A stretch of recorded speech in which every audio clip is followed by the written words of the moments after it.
February, March, April, May, June, July, August, September, October, November, December,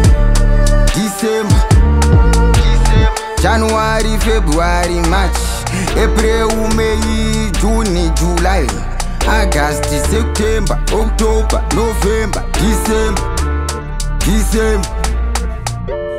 January ndira, February kukadzi, March kurume, April kuvumbi, May chivavu, June chikumi, July chikunguru, August nyamavuvu, September gunyana, October gumiguru, November budzi, December zvita.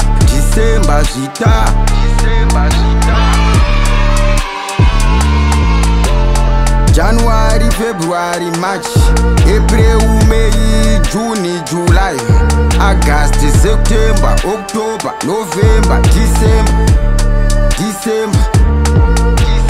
January, February, March, April, May, June, July, August, September, October, November, December.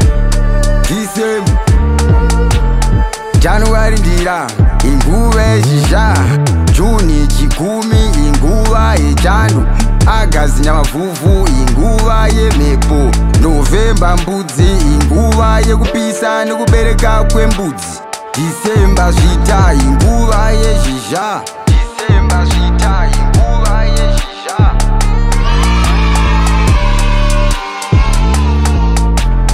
January, February, March, April, May, June, July, August, September, October, November, December. January, February, March, April, May,